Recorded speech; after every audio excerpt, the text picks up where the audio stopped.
ಮೂರೇ ಮೂರು ಇಂಗ್ರೀಡಿಯೆಂಟ್ಸ್ 10 ನಿಮಿಷ ಮನೇಲೆ ಕ್ಲೇ ರೆಡಿ. ನಂಬ್ತೀರಾ? ಈ ವಿಡಿಯೋ ನಿಮ್ಗಾಗಿನೇ. ಸ್ಕೂಲಲ್ಲಿ ಕ್ಲೇ ಮಾಡಲಿಂಗ್ ಕಾಂಪಿಟೇಷನ್ ಇರ್ಬೋದು, ಈಗ ಗಣೇಶ ಹಬ್ಬ ಬರ್ತಾ ಇದೆ ಅದಕ್ಕಾಗಿರ್ಬೋದು. ಒಂದು 10 ರೂಪಾಯಿ ಖರ್ಚು ಮಾಡಿದ್ರೆ ಎಲ್ಲಾ ತರದ ಕಲರ್ ಕ್ಲೇ ನಿಮ್ಮ ಕೈಯಲ್ಲಿರುತ್ತೆ. ನನ್ನ 6 ವರ್ಷದ ಮಗಳಿಗೆ ಇದೇ ಕ್ಲೇಯಿಂದಾನೇ ಮಾಡಿದ ಕ್ಲೇ ಮಾಡಲಿಂಗಿಗೆ ಅವಳಿಗೆ ಪ್ರೈಸ್ ಕೂಡ ಬಂದಿದೆ. ಅಷ್ಟೇ ಅಲ್ಲ, 1 ತಿಂಗಳಾದರೂ ಕೂಡ ಈ ಕ್ಲೇ ಕೆಟ್ಟೋಗೋದಿಲ್ಲ. ನೀವೇ ಕಮೆಂಟ್ ಮಾಡಿ ತಿಳಿಸ್ತೀರಾ ನೋಡಿ. ಹಾಗಾದರೆ ಡೈರೆಕ್ಟ್ ಕಿಚನಿಗೆ ಹೋಗಿ ನಾನು ಹೇಳೋ ಈ 3 ಪದಾರ್ಥಗಳನ್ನು ತಗೊಳ್ಳಿ, ಕ್ಲೇ ಮಾಡೋದನ್ನು ಶುರು ಮಾಡೋಣ. ಈ ವಿಡಿಯೋ ಯೂಸ್ಫುಲ್ ಅನ್ಸಿದ್ರೆ ದಯವಿಟ್ಟು ಒಂದು ಲೈಕ್ ಬಟನ್ ಹೊತ್ಬಿಡಿ. ಈಗ ಹೇಗೆ ಮಾಡೋದು ಅಂತ ನೋಡೋಣ.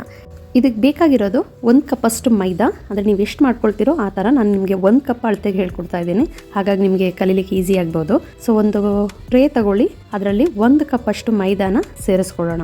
ಅದೇ ಕಪ್ಪಲ್ಲಿ ಅರ್ಧ ಕಪ್ಪಷ್ಟು ಸಾಲ್ಟನ್ನು ಸೇರಿಸ್ಕೊಳ್ತಾ ಇದ್ದೀನಿ. ಈಗ 1 ಚಮಚದಷ್ಟು ಕೊಬ್ಬರಿ ಎಣ್ಣೆಯನ್ನು ಸೇರಿಸ್ಕೊಳ್ಳೋಣ. ಸ್ವಲ್ಪ ಆಯಿಲ್ನ ನನ್ನ ಸೈಡಲ್ಲಿ ಇಟ್ಕೊಳ್ತಾ ಇದ್ದೀನಿ, ಹೇಳ್ತೀನಿ ಏನಕ್ಕೆ ಬೇಕಾಗುತ್ತೆ ಅಂತ. ಇದನ್ನು ಮೊದಲಿಗೆ ಚೆನ್ನಾಗಿ ಮಿಕ್ಸ್ ಮಾಡ್ಕೊಳ್ಳೋಣ. ಆಯಿಲ್ ಜೊತೆ ಈ ಉಪ್ಪು ಮತ್ತು ಏನು ಹಿಟ್ಟು ಹಾಕಿದ್ದೀವೋ ಮೈದಾ ಅದೆಲ್ಲ ಚೆನ್ನಾಗಿ ಮಿಕ್ಸ್ ಆಗಲಿ. ಆಮೇಲೆ ಸ್ವಲ್ಪ ನೀರು ಹಾಕ್ಕೊಂಡು ಇದನ್ನು ಕಲಿಸ್ಕೊತಾ ಬರಬೇಕು. ನೀವು ಹೊರಗಡೆ ಕ್ಲೇ ತೊಗೊಳ್ಳೋದಾದರೆ ಖಂಡಿತ ಒಂದು 100 ರೂಪೀಸ್ ಆಗುತ್ತೆ ಅನಿಸುತ್ತೆ, ನಂಗೆ ಐಡಿಯಾ ಇಲ್ಲ. ಸೊ ನೀವು ಈ ಥರ ಮನೇಲೇ ಮಾಡಿಕೊಡಿ. ನಮಗೂ ಸ್ವಲ್ಪ ಹೆದರಿಕೆ ಇರೋದಿಲ್ಲ, ಮಕ್ಕಳಿಗೆ ಕೆಮಿಕಲ್ ಫ್ರೀ ಕ್ಲೇ ಕೊಡ್ತಾ ಇದ್ದೀವಿ ಅಂತ. ಈವನ್ ತುಂಬ ಪುಟ್ಟ ಮಕ್ಕಳಿಗೆಲ್ಲ ನೀವು ಕಲರ್ ಹಾಕ್ದೇ ಇದನ್ನು ಹಾಗೆ ಕೊಡ್ಬೋದು. ಅವರು ಅಟ್ಲೀಸ್ಟ್ ಮಾಡೆಲ್ ಮಾಡಿ ಕಲೀಲಿಕ್ಕೆ ಅವ್ರಿಗೆ ಹೆಲ್ಪ್ ಆಗುತ್ತೆ. ಈಗ ಇದಕ್ಕೆ ಒಂದು ಬಟ್ಟೆನ ಮುಚ್ಚಿ ಒಂದು 2 ರಿಂದ 3 ನಿಮಿಷ ವೆಯ್ಟ್ ಮಾಡಿದ್ರೆ ಸಾಕು. ಮತ್ತೆ ಇದನ್ನು ತೆಗೆದುಬಿಟ್ಟು ಚೆನ್ನಾಗಿ ಸ್ಮೂತ್ ಬರೋ ಥರ ನಾವು ಇದನ್ನು ಚೆನ್ನಾಗಿ ನಾದ್ಕೋಬೇಕಾಗುತ್ತೆ. ನೋಡ್ತಾ ಇದ್ದೀರಲ್ವಾ, ಎಷ್ಟು ಸೂಪರ್ ಸಾಫ್ಟಾಗಿ ತುಂಬಾ ಚೆನ್ನಾಗಿ ಬಂದಿದೆ ಕ್ಲೇ. ನಾವು ನೋಡುವಾಗಲೇ ಆ ಟೆಕ್ಸ್ಚರ್ ಕಾಣುತ್ತೆ. ಸೊ ನೀವು ಫಸ್ಟ್ ಟೈಮ್ ಟ್ರೈ ಮಾಡುವಾಗ ನಿಮಗೆ ಆ ಉಪ್ಪು ಬಂದುಬಿಟ್ಟು ನಿಮ್ಗೆ ಅನಿಸುತ್ತೆ ಇದೇನು ಸರಿಯಾಗಿ ಬ್ಲೆಂಡ್ ಆಗಿಲ್ಲ ಅಂತ. ನೀವು ಮತ್ತೆ ಇದನ್ನು ಸ್ವಲ್ಪ 1-2 ನಿಮಿಷ ರೆಸ್ಟ್ ಮಾಡಿಸ್ಬಿಟ್ಟು ನೀವು ಈ ಥರ ಪ್ರೆಸ್ ಮಾಡಿ ತೆಗೆದಾಗ ತುಂಬ ಚೆನ್ನಾಗಿ ಬರುತ್ತೆ. ಇದನ್ನು ಒಂದು ಏರ್ಟೈಟ್ ಕಂಟೈನರ್ ಇಲ್ಲಾಂದರೆ ಈ ಥರ ಯಾವುದಾದ್ರೂ ವೇಸ್ಟ್ ಡಬ್ಬ ಇದ್ದರೆ ನೀವು ಅದನ್ನು ಸ್ಟೋರ್ ಮಾಡಿಡ್ಬೋದು.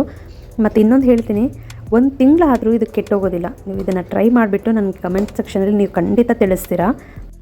ಅಷ್ಟೇ ಅಲ್ಲದೆ ಇದನ್ನು ರೀಯೂಸ್ ಮಾಡ್ತಾನೆ ಇರ್ಬೋದು. ನೀವು ಎಷ್ಟು ಸಲ ಇದರಲ್ಲಿ ಬೇರೆ ಬೇರೆ ಮಾಡೆಲ್ ಮಾಡಿಬಿಟ್ಟು ನೀವು ಮತ್ತೆ ತೆಗೆದಿಟ್ಟು ಕೂಡ ನೀವು ಯೂಸ್ ಮಾಡ್ಕೋಬೋದು.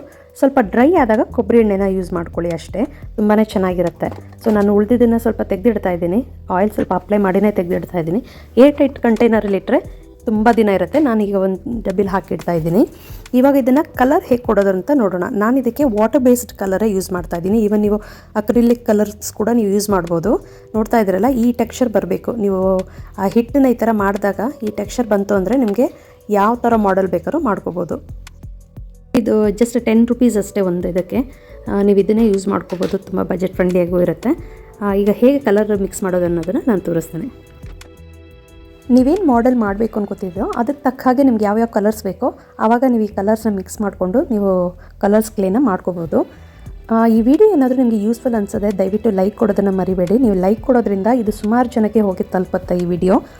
ಎಸ್ಪೆಷಲಿ ಸ್ಕೂಲಿಗೆ ಹೋಗೋ ಮಕ್ಕಳಿರೋರಿಗಂತೂ ಇದು ತುಂಬಾ ಹೆಲ್ಪ್ಫುಲ್ ಆಗಿರುತ್ತೆ. ಈ ವಿಡಿಯೋ ಯೂಸ್ಫುಲ್ ಅನಿಸಿದ್ದಲ್ಲಿ ದಯವಿಟ್ಟು ಕಮೆಂಟ್ ಸೆಕ್ಷನಲ್ಲಿ ಹೋಗಿ ಒಂದು ಕಮೆಂಟ್ ಕೂಡ ಹಾಕಿ, ಮತ್ತು ನಿಮ್ಮ ಫ್ರೆಂಡ್ಸ್ ಗ್ರೂಪ್ಗಳಿಗೆಲ್ಲ ಕೂಡ ಇದನ್ನು ಶೇರ್ ಮಾಡಿ.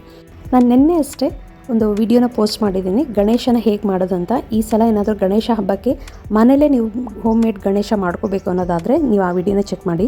ಮತ್ತು ಲಾಸ್ಟ್ ಇಯರ್ ಹಾಕಿರೋ ವಿಡಿಯೋದ ಲಿಂಕ್ ಕೂಡ ನಾನು ಪೋಸ್ಟ್ ಮಾಡಿದ್ದೀನಿ, ಅದನ್ನು ಕೂಡ ನೀವು ಚೆಕ್ ಮಾಡ್ಕೋಬೋದು. ಸೊ ಈ ಥರ ಯಾವ್ಯಾವ ಕಲರ್ಸ್ ಬೇಕೋ ಆ ಥರ ಕಲರ್ಸ್ನ ತೊಗೊಂಡು ಈ ಥರ ಕ್ಲೇ ಕಲರ್ಸ್ನ ಮಾಡ್ಕೊಳ್ತಾ ಇದ್ದೀನಿ. ನೋಡಿದ್ರಲ್ಲ ಎಷ್ಟು ಈಸಿಯಾಗಿ ಬಜೆಟ್ ಫ್ರೆಂಡ್ಲಿಯಾಗಿ ಮನೆಯಲ್ಲೇ ಹೋಮ್ ಮೇಡ್ ಕ್ಲೇನ ಮಾಡಾಯಿತು. ಇದರಿಂದ ಯಾವ್ಯಾವ ಥರ ಮಾಡಲಿಂಗ್ ಮಾಡ್ಬೋದು ಅನ್ನೋದನ್ನು ನಿಮ್ಗೆ ಏನಾದರೂ ಕಲಿಬೇಕು ಅನಿಸಿದ್ರೆ ಕಮೆಂಟ್ ಸೆಕ್ಷನಲ್ಲಿ ತಿಳಿಸಿ, ಖಂಡಿತ ನಾನು ನಿಮಗೆ ವಿಡಿಯೋ ಪೋಸ್ಟ್ ಮಾಡ್ತೀನಿ. Thanks for watching.